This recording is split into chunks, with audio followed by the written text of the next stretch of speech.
So GWater 2 has not even been out for that long, and I'm already having a lot of fun with it. But today, we're going to take a look at some more entities. And by more entities, I mean the GWater 2 entities, because if you guys did miss the video, I'll put it in the top right corner. That's going to go over all the initial stuff with GWater 2, some of the stuff that's new. You know the works. There's still a lot more I haven't even touched on, but one thing I didn't even really talk about at all is right here, the entities, and we're going to go over them real quick. Now the first thing I do want to go over is just, well, the spawning in GWater. You can choose varying amounts. Here we have a sphere. This is about 5. I assume that means 5 meters. We have 20. Looks pretty good. And we have 10.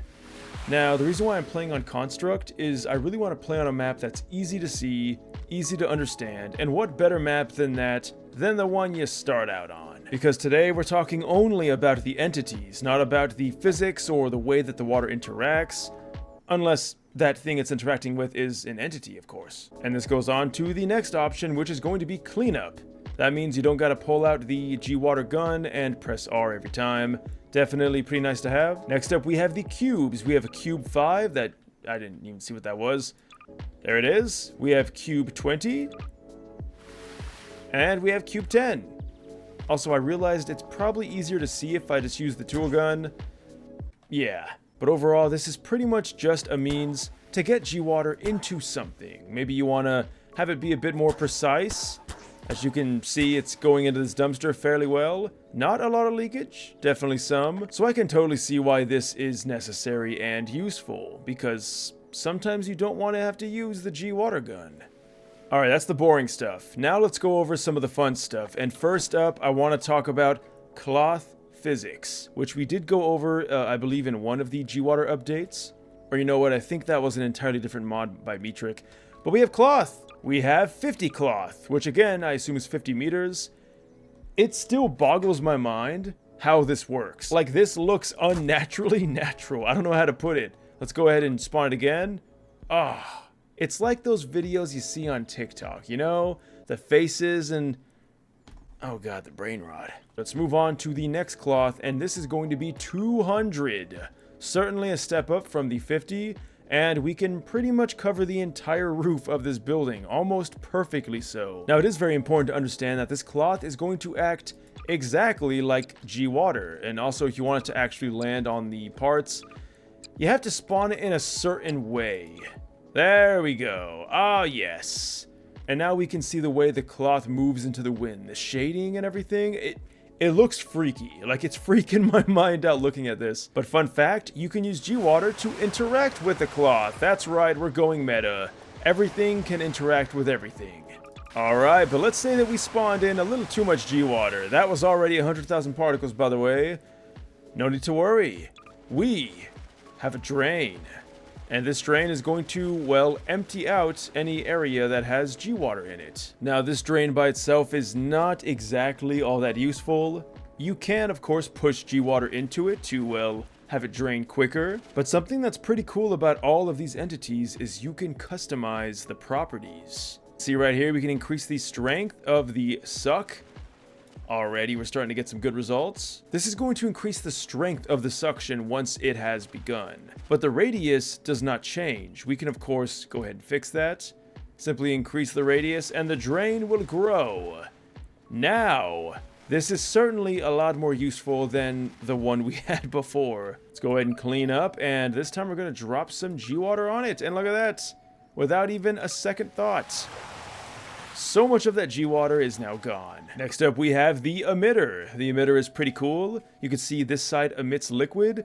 That's something I do love about a lot of these entities, is they do kind of just tell you exactly what they do. Now, of course, right now it's not doing anything because we have to turn it on. Once we turn it on, we can see, look at that, we got a beautiful fountain. Already got some good results. So you might not even need to change anything about this, but of course, this is NecrosVideos. We cannot be satisfied with just enough. And just like that, we've already hit the upper limit of GWater. Let's go ahead and clean everything up. Now, what we can do is we can increase the radius. Oh, yeah. We can make a much bigger stream of water, and that honestly looks so cool. Look how quick it runs out as well. Oh my god. Okay, next up we can also, of course, adjust the spread. Let me go ahead and lower the radius so we do not instantly hit the limit. Alright, so what does spread affect? Spread is going to separate the streams of GWater into separate streams. And we can see, like, that looks really cool. Oh my god. Alright, next up we can choose the lifetime. I assume this is how long the droplets have before they reset. I could be wrong. And then last up, of course, we have the strength to determine how far the stream is going to shoot. Now, when this happens, you are going to have parts of the water segregate. Definitely an interesting look. It kind of reminds me of like laminar flow, if you've ever seen videos of that. So overall, the emitter is going to be your go-to for getting a lot of water in a space within a short amount of time. Not too bad.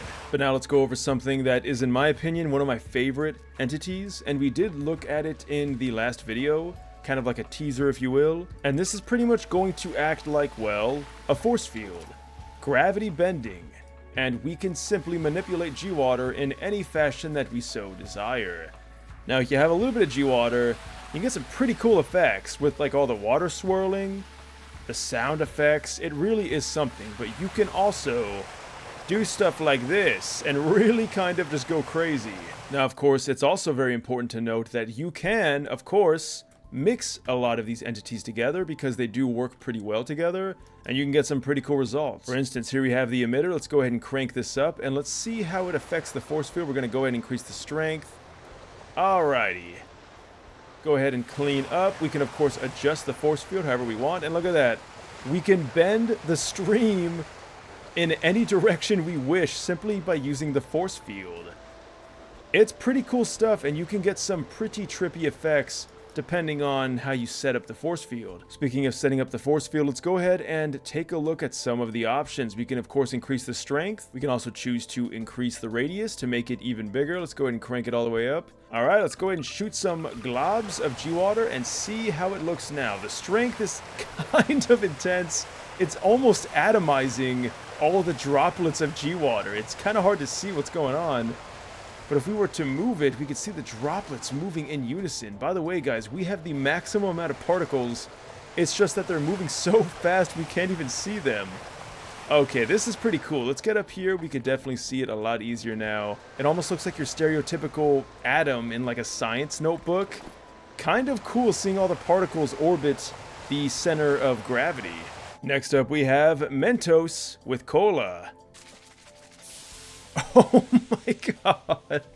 That's about as ridiculous as I expected. Okay.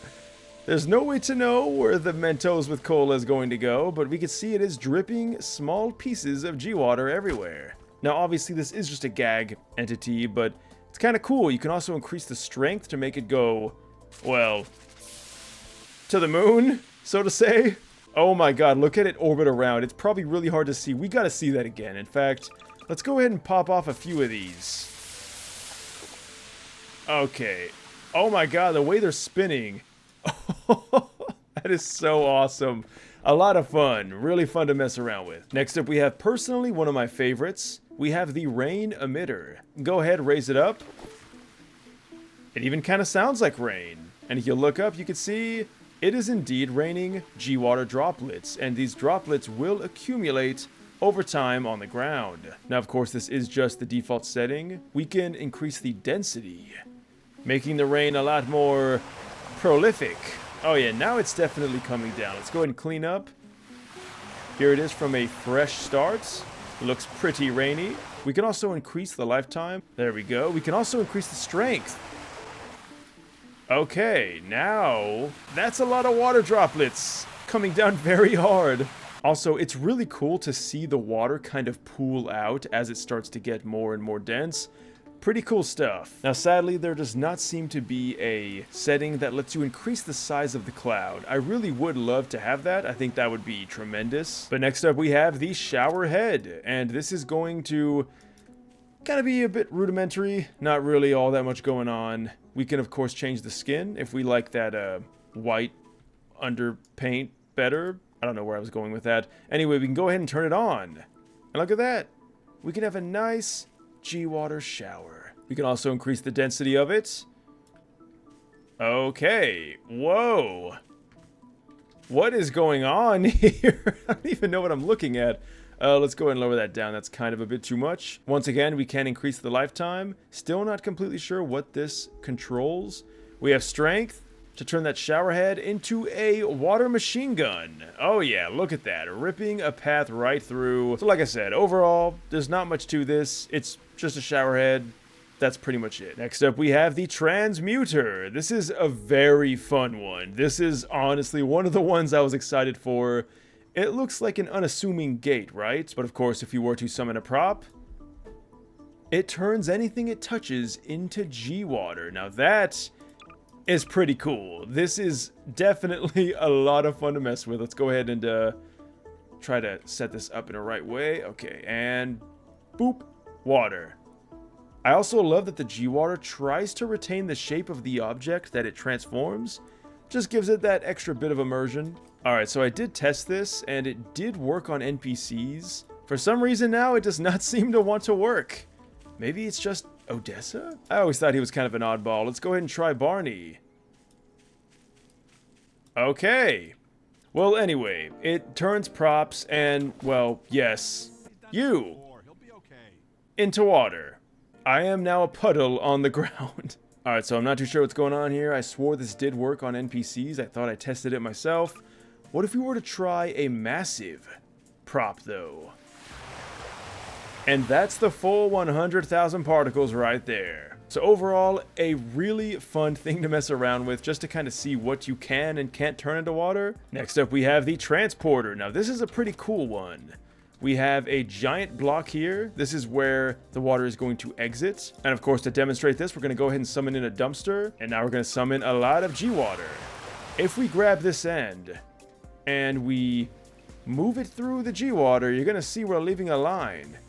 Wait, where is this water going? Well, this water is being transmitted all the way to this. We can see now that water is collecting into our dumpster. Overall, a pretty cool thing. Definitely something you could mix together. For instance, you could have this, and then of course the emitter, and then you could have the emitter face this. We could turn this on, and some of that water is being transmitted to the other side. Pretty fun little entity. Definitely useful for people who would want to set all that stuff up. Now, in terms of settings, we can of course increase the strength and the radius X and Y. But now we have the last one. We have the black hole, the one I'm most excited for. We also do have the Bluetooth hose, but I'm gonna be honest with you guys. I'm not too sure what the Bluetooth hose does. You turn it on and it shoots water out, but that's about it. Now in terms of settings, we can, well, not really do much. But hey, it's a good way to demonstrate what the black hole does. Now, of course, the black hole is going to act exactly as you'd expect. Infinite density, intense gravitational pull. But you know what? We don't need to ponder that. We can simply see how it interacts with GWater. And let me tell you, this is one of my favorite things to mess around with in GWater, because it's kind of, in a way, like the force field, but even more grand because, well, it's a black hole. This thing can suck from super far away. Let's go ahead and see what we got for properties. We can increase the radii. We can also increase the strength. And we even have a few different modes. Now, I'm not too sure what the modes mean. Oh my god, that is like vaporizing that water. Alright, let's go ahead and summon the maximum particle limits for the black hole. And it's funny because we're kind of going down memory lane here. Although, as you can probably tell, this is a lot stronger than that force field. No matter how far I move, I'm going max speed, no clip. It's still pulling some of that water with it. In fact, it might even be pulling all the water. Oh no. We have quite a bit of spillage. But look at this. Seeing the particles orbit, we even have a spinning black hole. Isn't that something? This is overall just really cool stuff. But guys, let me know what you think down below. GWater is so fun to mess around with. If you haven't checked out GWater 2 yet, it's completely free. You can download it on the workshop. I'll put a link down below for you to check it out. But that was pretty much all the entities. Next up, we're going to go over the presets, because I think these would be a lot of fun, because a lot of these presets have some very interesting properties. As in, be careful what you step on. But as always, I'll see you guys in the next video. Leave a like and subscribe if you want. Let me know any suggestions that you would love to see in a future video down below or my Discord page down in the description. Use code NecrosVideos to save 20% off your next G Fuel order. Again, guys, thank you all so much for all the support. Until next time, farewell.